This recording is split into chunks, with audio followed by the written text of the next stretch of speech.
सफलता के सूत्र के चौथे वीडियो में मैं आपका स्वागत करता हूं। आज मैं आपको ऐसी कहानी सुनाने जा रहा हूं जिसमें सफल होने का एक नया सूत्र बताया गया है। इसमें यह बताया गया है कि अगर आपको कामयाब बनना है तो मित्रों के कंधे पे अपना सर न रखें, अपने निजी फायदे के लिए मित्र का इस्तेमाल न करें, उसके बदले में किसी पुराने शत्रु का इस्तेमाल करें या उससे मदद मांगे। ज़रूरत पड़ने पर मित्र आपको धोखा दे सकते हैं पर शत्रु नहीं, क्योंकि उसे अपनी सच्चाई साबित करने की तिलमिलाहट होती है। मित्र द्वेष और ईर्ष्या का शिकार होते हैं। मित्रों से सावधान रहे, वह आपका आघात करने के लिए बहुत जल्द राजी होंगे, क्योंकि मत्सर और द्वेष भावनाओं के मित्र जल्दी बलि चढ़ जाते हैं। वह बहुत जल्द ही चरित्रहीन, एहसान फरामोश और फुर्तीले अत्याचारी बन जाते हैं। उसकी बजाय आप किसी पूर्व शत्रु का उपयोग कर सकते हैं। वह आपसे ज़्यादा वफादार रहेगा, क्योंकि उसे उसकी सच्चाई साबित करने की तिलमिलाहट होती है।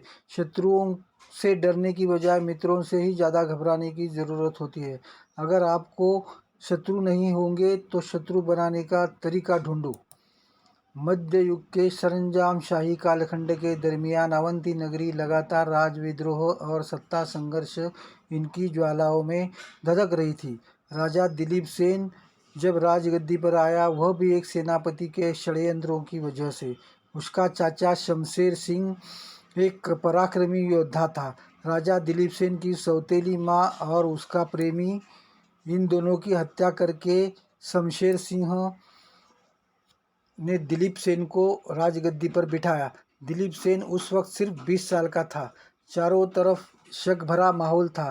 भेड़ियों की तरह घात लगाए बैठे बेईमान सरदार, षड्यंत्री मंत्री, दगाबाज और धूर्त दरबारी, इन सभी लोगों के घेरे में राजा दिलीप सेन को एक सच्चे, विश्वासपात्र और सहकर्मी की जरूरत थी।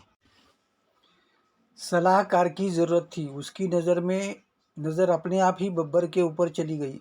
बब्बर एक घोड़े के तबेले का प्रमुख था। उसे राजनीति का कोई भी अनुभव नहीं था, लेकिन बब्बर ने राजकुमार के ऊपर का अपना प्रेम पहले ही सिद्ध कर दिया था। कुछ साल पहले एक दिन राजकुमार घोड़ों के तबेलों की निगरानी करने आए थे। उसी वक्त एक घोड़े ने अपना आपा खो दिया और वह जोर से उछलने लगा और राजकुमार उसके पैर के नीचे आने ही वाले थे। उसी वक्त बब्बर ने फुर्ती दिखाई और घोड़ों के ऊपर काबू पाया और उसे बांध दिया।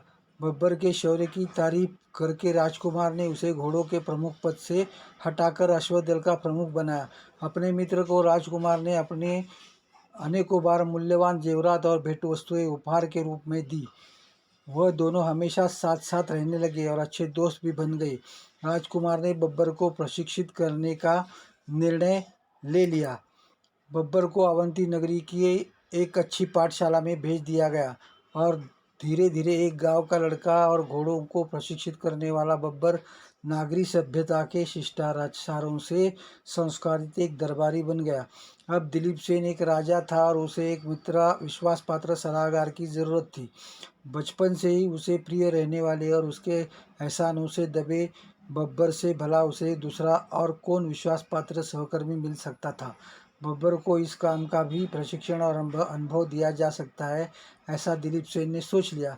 पुराने और जानने वाले सरदार और मंत्रियों ने बब्बर से भी ज़्यादा अनुभवी और जानकार रहने वाले शमशेर सिंह को सलाहकार के पद पर नियुक्त करने की सिफारिश कर दी थी, पर दिलीप सेन ने उस मशवरे को साफ मना करते हुए बब्बर को ही प्रमुख सलाहकार के रूप में नियुक्त कर दिया। बब्बर जल्द ही अपने काम में माहिर हो गया और अलग अलग विषयों की जानकारी हासिल करके राजा को सलाह देने लगा। लेकिन बब्बर के बारे में एक समस्या थी, वह धन का बड़ा लालची हो चला था। राज दरबार की चकाचौंध और संपन्नता भरे माहौल ने उसे दिन ब दिन ज़्यादा लालची बनाया था। राजा दिलीप सेन ने उसकी पगार दुगनी और बाद में चौगुनी कर दी। विश्वास पात्र मित्र और सलाहकार को संतुष्ट रखना किसी भी तरह से आवश्यक था और उसके लिए ज़्यादा धन खर्च करना पड़े तो उसमें कोई गैर नहीं, ऐसा ही राजा सोचता था। मगर बब्बर को शमशेर सिंह का हमेशा डर लगा रहता था। धीरे धीरे बब्बर ने राजा के पास शमशेर सिंह के खिलाफ जहर उगलना शुरू कर दिया। शमशेर सिंह महत्वाकांक्षी है और उसने जिस तरह से पुराने सरदारों को हटाकर दिलीप सेन को राजा बनाया, उसी प्रकार से अब वह दिलीप सेन को हटाकर खुद राजा बनना चाहता है। ऐसा भय का माहौल बब्बर ने तैयार किया। शमशेर सिंह सैन्य प्रमुख था, फिर भी उसकी हत्या करने को राजा ने बब्बर को कह दिया। एक बार घोड़ों का मुकाबला शुरू था और अचानक कुछ लोग झगड़ा करने लगे। शामियाने में एक ही हल्ला बोल शुरू हो गया। शामियाने में बैठे शमशेर सिंह के पीठ में किसी ने खंजर घोंप दिया और उसे मार दिया। बब्बर ने राजा को विश्वास में लेकर खुद ही सेना प्रमुख के पद पर नियुक्ति कर दी। बब्बर को अब अवंती नगरी का सर्वोच्च और प्रमुख सरदार बन चुका था। एक कठिन समय राजा दिलीप सेन ने बब्बर को पहले उधार दिए हुए जेवर रत्न और कुछ लाख सोने की मोहरें लौटाने को कहा। बब्बर को बहुत ज़्यादा क्रोध आया और राजा से उल्टी बात करने लगा और वह धन वापस करने से इनकार कर दिया। बब्बर की मगरूरी देखकर और कृतज्ञ और चेहरे के ऊपर के हिंसक भाव देखकर राजा को खुद की हुई गलती का एहसास हो गया। एक ज़माने में घोड़े की देखभाल करने वाला लड़का अब बहुत बड़ी सत्ता का स्वामी बन चुका था। अमर्याद संपत्ति के साथ उसने राजनीति में बहुत सारे लोगों से रिश्ते बना लिए थे। राज्य का पूरा सैन्य उसके हाथ में था और वो राजा से भी उल्टी बात करने लगा था। कुछ दिनों बाद एक रात को राजा की अचानक नींद खुली। उस वक्त चारों तरफ से सैनिकों से खुद को घिरा हुआ पाया गया। बब्बर ने इशारा करते ही सैनिकों ने राजा के ऊपर तलवारें बरसाना शुरू कर दिया और राजा को मार डाला। बब्बर ने सुबह ही अपने आप को राजा घोषित कर दिया। हजारों सैनिकों के साथ उसने राजमहल और राज दरबार को अपनी शिकस्त में ले लिया। घोड़े के ऊपर बैठ के उसने अपनी बारात निकाली और उस वक्त एक हाथ में भाले की नोक पर राजा का सर था। इससे यह अर्थबोध निकलता है कि बब्बर के ऊपर उसके किए हुए अनगिनत एहसानों के बदले में वह राजा के प्रति अपनी वफादारी निभाएगा और राजा के प्रति अपनी कृतज्ञता प्रकट करेगा, ऐसे राजा को लगता था। अपना भविष्य राजा ने बब्बर के कृतज्ञता के भरोसे रखा था।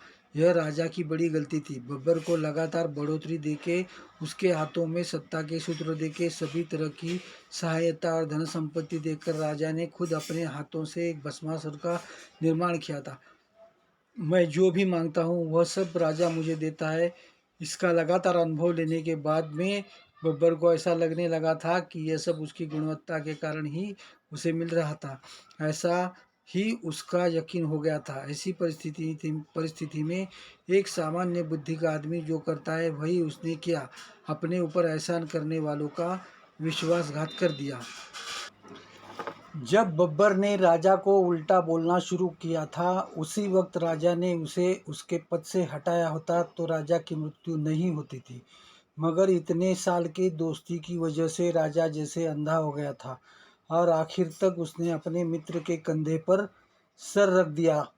बब्बर को मौका मिलते ही उसने उपकारकर्ताओं का सर कलम कर दिया और उसकी गर्दन अपने भाले की नोक पर रख दी। उसके शव की भी उसने विटंबना की। वोल्टेयर इस नाम के एक जगह प्रसिद्ध लेखक ने एक बात बोली थी, हे ईश्वर, मेरे मित्रों से मेरी रक्षा करना। मेरे शत्रुओं के बारे में मुझे कोई चिंता नहीं है, मैं उनका बंदोबस्त कर लूँगा। अगर ये कहानी आपको पसंद आ गई है तो इसे लाइक, शेयर और सब्सक्राइब ज़रूर करें।